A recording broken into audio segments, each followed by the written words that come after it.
बातमी आहे नाशिकमधून।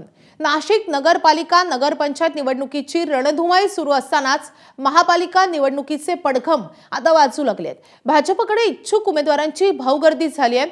122 जागांसाठी आतापर्यंत 550हून अधिक इच्छुकांनी अर्ज दाखल केले असून ही संख्या आणखी वाढण्याची शक्यता आहे। पक्षाकडून इच्छुकांचे सर्वे केले जात असून काही विद्यमान नगरसेवकांचं तिकीट कापलं जाईल अशी शक्यता असल्यामुळे आता उमेदवारांची धाकधुकही वाढली आहे। इच्छुकांचे सर्वे सुरू झाल्यामुळे भाजपने स्वबळाची तयारी सुरू केल्याची चर्चा रंगतीये।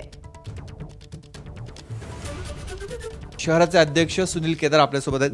सर, कशा पद्धतीने अर्ज येत आहेत, आतापर्यंतची काय आकडेवारी? 525 इच्छुकांचे फॉर्म आतापर्यंत वितरित केलेले आपण। अजूनही काही उच्च शिक्षित काही लोक फॉर्म घेऊन जाऊन राहिले आणि काही फॉर्म जसे भरून येत आहेत तसे आम्ही जमा करून घेऊन राहिलो।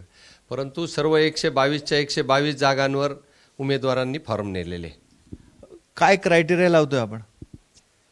क्रायटेरिया लावताना आपण सर्वे करणार आहे। सर्वप्रथम समाजातील त्याची प्रतिमा, त्याची इलेक्टिव्ह मेरिट काय असेल, सोशल इंजिनिअरिंग काय असेल, अशा पद्धतीने आपण साधारण उमेदवार निवडी करता क्रायटेरिया लावणार आहे आणि त्याच्यानंतर सर्वेचा जो अंदाज येईल त्याच्यानुसार उमेदवारी ठरली जाईल। किती सर्वे करणार आहात? आतापर्यंत किती सर्वे झालेत?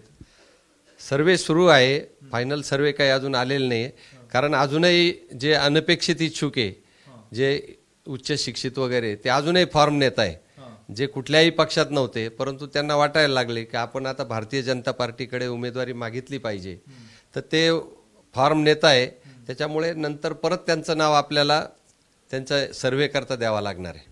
म्हणजे काहींचे तिकीट कापले जाऊ शकतात असं काही सांगता येणार नाही, परंतु सर्वे जो राहील, इलेक्टिव्ह मेरिट राहील, त्या पद्धतीनेच आपली निवडणूक होईल। कारण आम्ही सुरुवातीपासून 100+ नारा दिलेला आहे। एबीपी माझा, उघडा डोळे बघा नीट।